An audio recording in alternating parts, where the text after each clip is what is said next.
Le mot foi nous indique l'état d'âme que l'esprit requiert de nous. La foi a toujours à faire avec l'invisible, avec ce qui paraît à vue humaine tout à fait improbable. Quand la divinité s'est révélée en Jésus, sous quelle humble apparence elle s'est dissimulée. Pendant 30 ans, Jésus avait vécu à Nazareth, sans qu'on vît autre chose en lui que le fils d'un charpentier. Ce fut à son baptême seulement que se révéla son origine divine. Pour ses disciples même, sa gloire divine était souvent voilée, et quand c'est dans notre être pécheur que descend cette vie de Dieu, quelle foi ne faut-il pas pour croire à sa présence? Que ce soit donc une humble et sainte foi qui accueille l'Esprit en nous. Ne nous contentons pas de savoir qu'il est en nous. Ceci ne nous mènerait pas loin. Prenons l'habitude, dans tout exercice religieux, de nous prosterner en silence devant Dieu, de reconnaître à l'Esprit la place qui lui appartient et de réprimer la volonté de la chair, toujours prompte à s'immiscer dans les choses de Dieu. Attendons-nous à l'Esprit.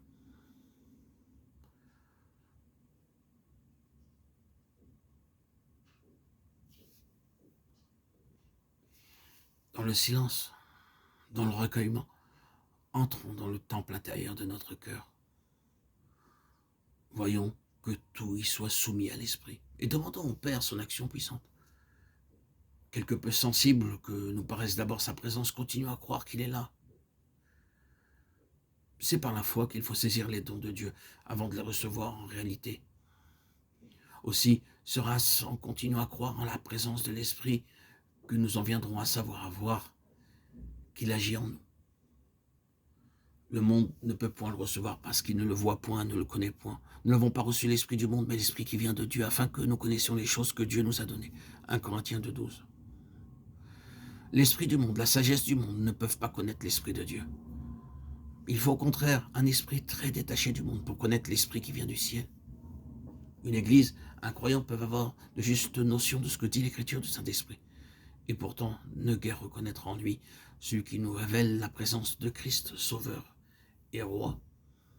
La parole de Dieu ne suffit pas pour nous faire connaître l'Esprit. Sans doute, elle nous parle de lui, mais n'a de vie et de réalité pour nous qu'autant que l'Esprit lui-même nous parle.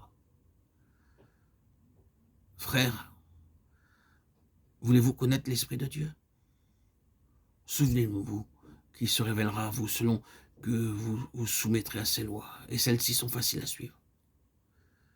Croyez que l'Esprit habite en vous, et sans cesse exercez votre foi à le croire. Soumettez-vous de tout votre cœur à sa direction, le laissant tout conduire dans votre vie. Attendez avec humilité et docilité qu'il vous enseigne de jour en jour, qu'il vous fasse éprouver sa présence et son action. Soyez sûr qu'alors s'accomplira pour vous cette promesse. Vous le connaissez parce qu'il sera en vous.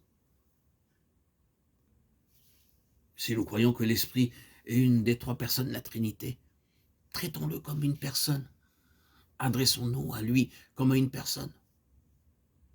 Honorons-le dans notre cœur comme une personne. Aimons-le d'un amour qu'il s'adresse directement à lui.